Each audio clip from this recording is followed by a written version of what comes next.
All right, hey guys, I am here with my friend Mariel today, and we're going to do a little bit of a different video.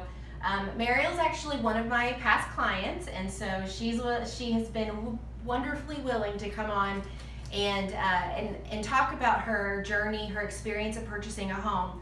But the thing I really want to point out is that she's a millennial. And so there are so many myths out there that I want to dispel about millennials purchasing and the way that millennials are doing things. And so I'm gonna go through some questions with Mariel. We're gonna have 3 different videos, and where you guys can hear the way a millennial purchased and the way that a millennial searched for her home. So I hope you guys enjoy this. I have known Mariel for a very long time. Mariel, she was 13 years old when I met her. We were at the same church, and we had a big sis, little sis program in the youth group, big brother, little brother. And Mariel was my little sis. So that was when you were 13. And how old are you now? Turning 27. Turning 27. So I'm going to turn 37. So we're 10 years apart. And we are both millennials. I do have to point that out. I'm a millennial too, but we're on different sides of that spectrum for sure. So, but I will have to point out that millennial, I keep calling you millennial. It's okay. Mariel and I both have the same love for the same musical artist. So, who is that? Say it in 3. 1, 2, 3. Bono. I'm a little delayed. Bono. We love Bono. When Mariel and I and her husband started chatting about them purchasing a house, I have to share one quick story that's kind of funny that I never had happen before. And I ruined his proposal. I didn't mean to, but I did. But they came in for a pre getting ready to purchase meeting, and during that meeting, we went on ahead and pulled credit. And so every time I pull someone's credit, I go over everything that's showing up, and I'm scrolling through and talking to them about, we've got this. And then I see a Robbins Brothers account. Well, Mariel was reading the credit report, and she goes, what? Like, her eyes just came up. And her boyfriend at the time, he was just like, with his head down and just thanks a lot. But I ruined your proposal, I'm sorry. It's okay. Y'all still got married though. Got married. He was the one. Awesome guy. Okay, so what's interesting is that everyone who is a millennial, I always do a pre-qualification meeting. And I don't know why that is, but I always do find that millennials love to do an early on appointment to make sure that they have things on target before they actually get pre-qualified. And I don't know, do you think maybe is it a fear of rejection maybe? Maybe. That's very deep, but Maybe a fear of rejection? Yeah. Kind of like the theory that they say that every millennial is used to getting a medal or an award or whatever. It's kind of a reverse thought on that. Fear, for sure. Maybe a fear of rejection. But I love to do that pre-meeting. What did we call it? What did you? A low-key meeting. We're gonna call it a millennial word. We're gonna use low key, and we're gonna call it a low key mortgage meeting. Yeah, not high key yet. We're low key. All right. So here's my first question for Mariel.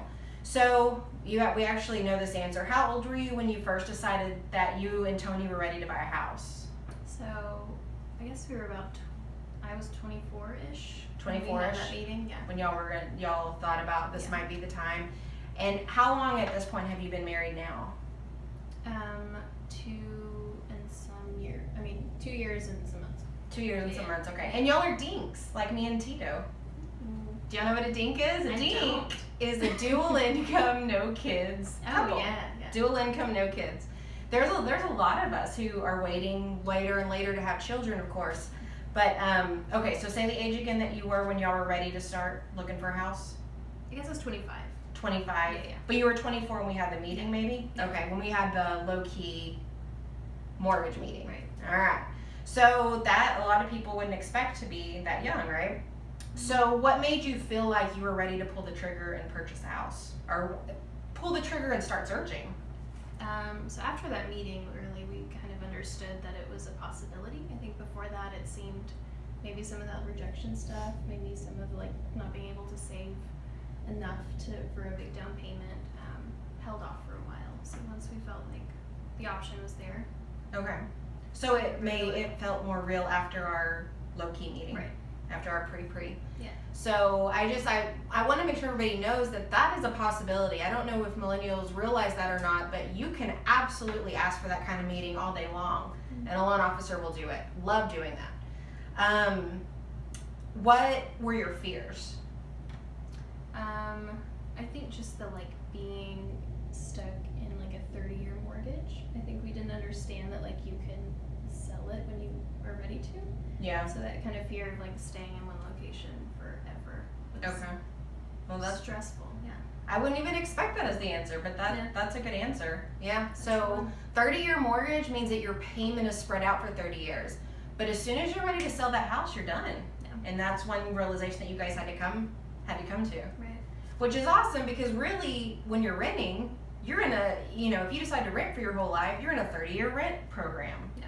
But you're just not calling it that. Yeah. I wonder if we could call it a different word. But it's a 30-year payment. Yeah. Right? I did my grandfather's mortgage. My grandfather's passed away now.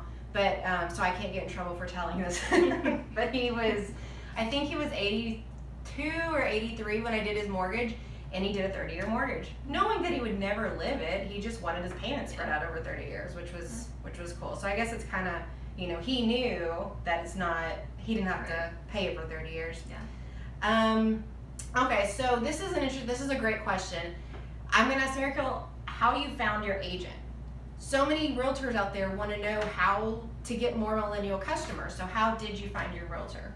So our church is in the Bishop Arts District, and so we went to an open house in the area, and he was the agent there, and so he kept up with us for a good, I think it was like 2 years. Wow. So we just went in just to see kind of the house, and it was one of those like very old houses that was updated and stuff. So there's They two kept big up with us. points there. Is that number one, if you don't think open houses work, open houses work. This is proof right here that open houses work. And number two, keep up with it. I mean, you can't just meet somebody in an open house and expect them to purchase right away or be done with them. If you keep up with people, obviously, and especially millennials are slow to do things anyways. Yeah. If you're keeping up with them, you have a client. So stack them up now so that you've got clients to close as you move forward. What websites? So you have a realtor, but you were probably online, right? Yeah. Zillow, Trulia, You looked at both all of of those? that stuff. Yeah. That's pretty normal. We see all the clients, they're always looking at Zillow and Trulia, unfortunately, but it is what it is. I mean, Yeah. Where do you think that started?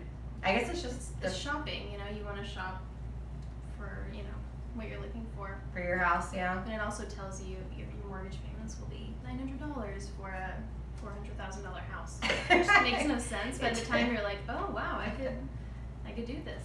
We can get a $400,000 house. Was owning a house a weird concept to you, or was that something that other people in your family had done before? Yeah, so my parents own a house and my sister does too, so Cool. So it's familiar. it was a familiar thought. And when did you start saving? Probably like intentionally saving about a year before. A year So before, we had our wedding and then started kind of putting money away and then for that. cool. The next year. That's when we. Very cool. All right, so we've got the first set of questions out, and I hope that you enjoyed those, and we're going to have another video tomorrow. So just stay tuned for the next one. See you tomorrow.